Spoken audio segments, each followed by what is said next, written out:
Yo, what's up mga kaibon? Pakita ko lang po sa inyo yung binalik po sa atin ng dating nanalo po sa parapol natin na African Lovebird. Ibinalik po sa atin yung African Lovebird na isang pares. Iyan po yun mga kaibon. At bakit nga ba ibinalik sa atin? Yan po ang ating topic ngayon. Panoodin po muna natin hanggang dulo. Pero bago po yan, panoodin muna natin intro. Hey yo, what's up mga guys? Densky Avery. Huwag po natin kalimutan paki-like, comment, share, subscribe at pakipindot na rin po ang notification bell para sa ganoon lagi kang makapanood ng mga panibago ko pang i-upload ng mga video. God bless! Ayun o, magandang araw po muli mga kaibon at nandito na naman po tayo para muling mag-vlog at magbigay sa inyo ng tips o mga payo tungkol po sa ating mga alagang ibon. At nasa 679 subscriber na po tayo mga kaibon. Malapit na po tayo maka 1,000 subscriber, kaya samahan niyo po ako para sa ganon makapamigay po muli tayo ng ating mga ibon na isang pares na African Lovebird at isang pares din po na parakit. Inaanyayahan ko kayo na samahan ako at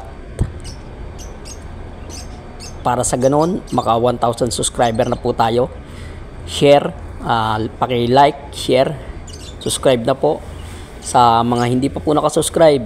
Doon po sa mga lagi lang pong nanonood at hindi pa po nakasubscribe, subscribe na po kayo mga kaibon para sa ganon mas may matutunan po tayo sa pag-aalaga ng ibon. Ako po yung nagbibigay ng konting mga tips o payo sa pag-aalaga po ng ibon, lalo na po sa mga baguhan, para po matuto po tayo. At doon po yung ating pong topic ngayon, kung bakit nga ba ibinalik yung ibon na napanalunan po ng ating pong subscriber na taga La Union. Bali kaya niya po ibinalik, ang dahilan po parang napakatagal daw pong mangitlog at mas nagustuhan niya ata yung parakit na lang. Yung nagustuhan ng kanyang anak, parakit na lang daw po yung alagaan. Umayaw po sa African Lovebird. Pero tuloy-tuloy po, ipapalit ko na lang po. Papalitan po natin ng isang pares po na parakit, yung African Lovebird na yan. At ano pa bang hinihintay natin mga kaibon? Sali na po kayo, comment po kayo sa mga parapol natin kasi magkakaroon na naman po tayo ng mga 1,000 subscriber po tayo, malapit na po. Kaya yung parapol, yung pinarapol ko na yan noon, may nanalo na, ibinalik po sa atin, ipaparapol po natin muli yan. Mga kaibon, napakaganda pong ibon yan. Nakita nyo po yan? Yan po yung ating ipaparapol. Kaya ano pang hinihintay nyo? Sa mga gustong sumali, comment lang po kayo. Like, share, comment, subscribe sa bawat isa. At pakita nyo na rin po sa inyong mga kaibigan para sa ganun malaman nila na meron tayong mga parapol na ganyan. Yan po yung inyong mapapanalunan mga kaibon. At saka isang pares din po na parakit. Yung parakit po hindi ko pa po ngayon maipapakita sa inyo. Bagkus pag umuwi po ako sa amin, may papakita ko po sa inyo yung isang pares na parakit. Kaya bali dalawang raffle po yun.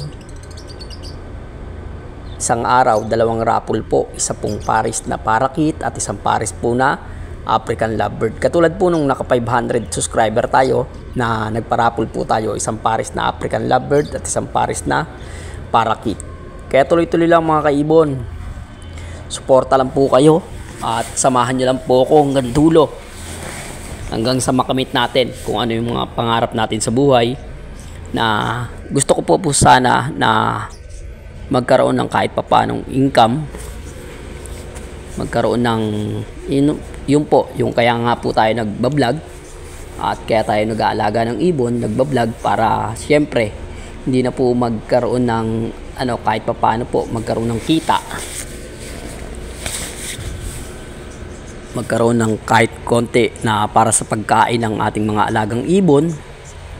At mas maging matuwa rin po kayo para po sa mga pre-raffle natin na kahit papano meron po akong maipapabahagi sa ating mga kaibon. May ibibigay sa inyo ng mga ibon. Swerte nyo na po, wala po kayong babayaran doon. Kaya lang, pauna ko na po dun po sa mga mabibigyan ng ibon o ng magiging mananalo, papalarin na manalo, yung 300 pesos lang po ang sagot ko sa pamasahe natin.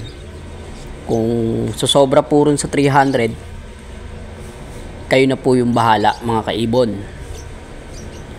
Kumbaga sa ano, parang mga Manila lang, mga Manila, sagot ko po yun. 300 hanggang 300 lang po. At yun susobra po rin sa 300, baka po pwedeng kayo na ang bahala. Yan po, sinalat ko po yan.